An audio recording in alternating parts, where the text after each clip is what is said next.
Pernah tak anda terfikir jika sesebuah negara tidak mempunyai perlembagaan, tiada undang-undang tertinggi, tiada batas kuasa dan juga tiada perlindungan hak rakyat? Hai, Assalamualaikum. Nama saya Siti Nurhana dari Tera Putih 2B. Jadi hari ini saya akan membentangkan tentang bab 2.1 iaitu keluhuran perlembagaan. Keluhuran perlembagaan bermaksud kedudukan perlembagaan Malaysia sebagai undang-undang tertinggi negara.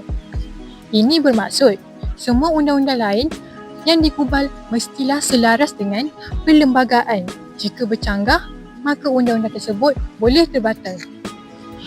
Konsep ini memastikan tiada pihak yang boleh bertindak melebihi kuasa yang telah ditetapkan.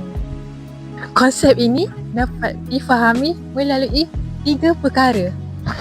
Pertama, kontrak sosial. Ia merujuk kepada persefahaman antara kaum semasa kemerdekaan yang dimasukkan ke dalam perlembagaan bagi menjaga keharmonian negara.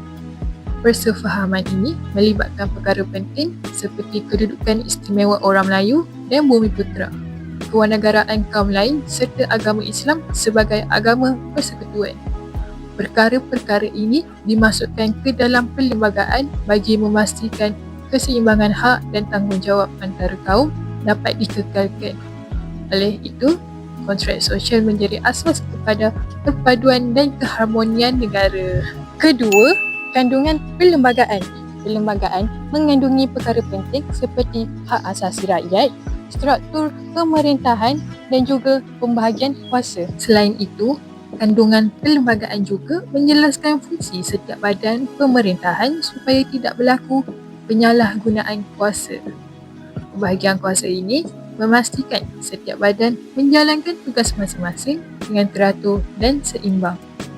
Dengan adanya peruntukan yang jelas, pentadbiran negara dapat berjalan dengan lancar dan hak rakyat juga lebih terjamin. Ketiga, pindaan perlembagaan.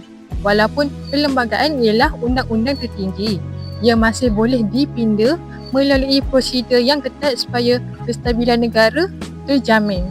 Namun begitu, proses pindaan tidak boleh dilakukan sewenang-wenangnya. Ia memerlukan sokongan majoriti tertentu di Parlimen Malaysia bagi memastikan setiap perubahan dibuat secara teliti dan tidak menjejaskan kestabilan negara. Berdasarkan penerangan tersebut, jelaslah bahawa konsep keluhuran perlembagaan memainkan peranan penting dalam memastikan negara ditadbir secara adil dan teratur. Tanpa keluhuran perlembagaan, kemungkinan akan berlaku penyalahgunaan kuasa serta ketidakstabilan dalam pemerintahan.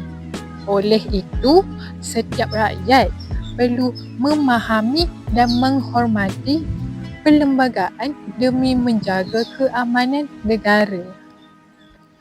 Kesimpulannya, konsep keluhuran perlembagaan menegaskan bahawa perlembagaan ialah undang-undang tertinggi negara yang menjadi panduan utama dalam pentadbiran. Melalui kontrak sosial, kandungan serta proses pindaan, jelaslah bahawa perlembagaan berperanan penting dalam mengekalkan kestabilan dan keamanan negara.